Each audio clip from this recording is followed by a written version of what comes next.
Thanks for watching Community Update for Friday, July 24th. I'm Steve Erickson. Next week, the Minnesota Department of Education will announce plans for the fall that will impact hundreds of thousands of students across the state.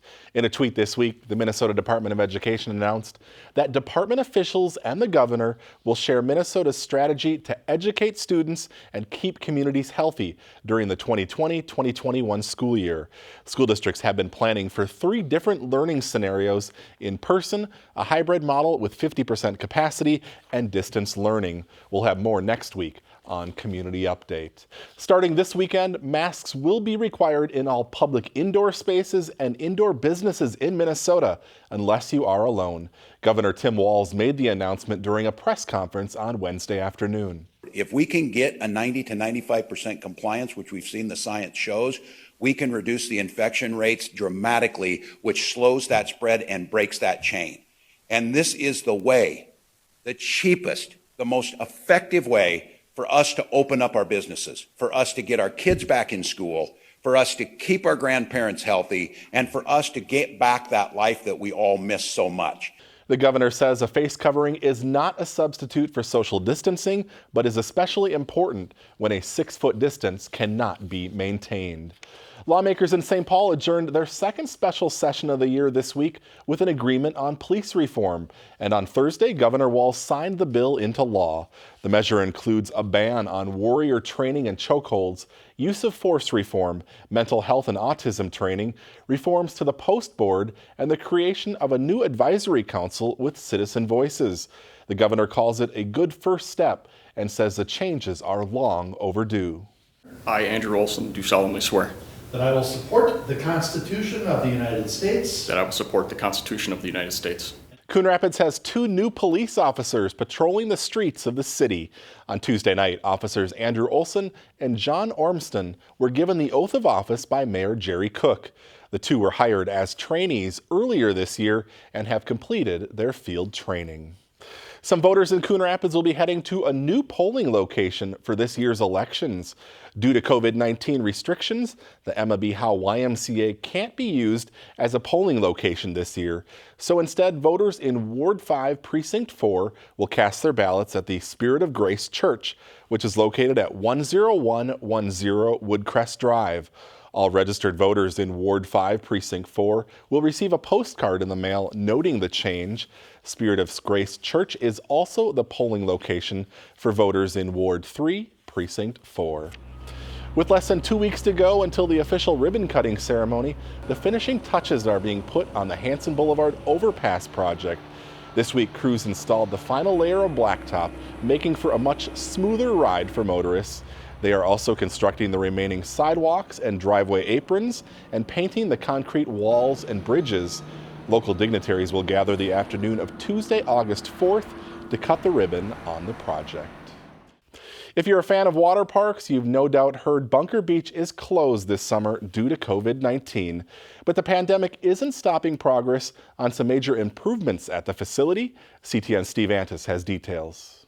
They tore out the whole wave pool. After 3 decades, the signs of damaged concrete led to this renovation underway of the state's first wave pool.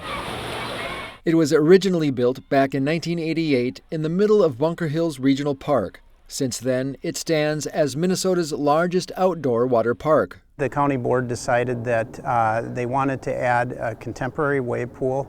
Anoka County Parks Director Jeff Perry oversees the project, which includes a wave pool with advanced technology. It'll have 8 different wave roller features.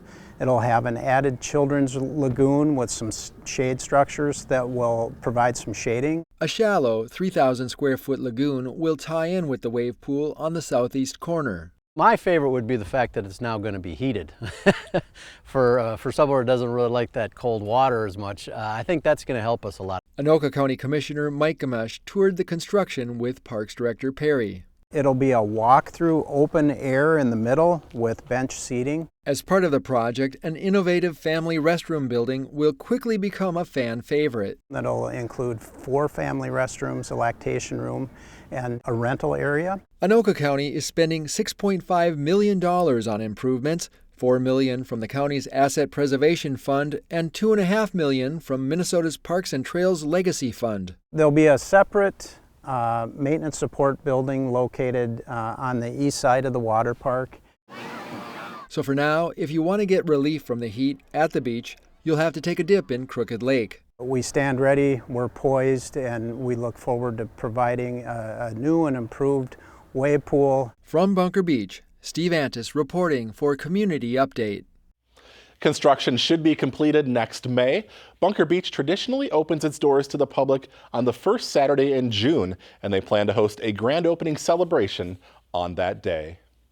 A Coon Rapids woman has been named the 2019 ATV Safety Instructor of the Year. The announcement was made by the DNR on Monday. Janelle Secord has taught 2 classes per year for the past 12 years.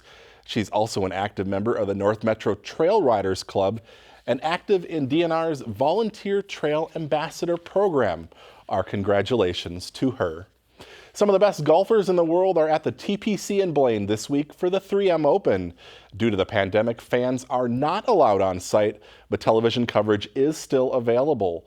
Round 3 of coverage on Saturday will be carried on the Golf Channel from noon to 2 p.m. and on CBS from 2 to 5 p.m.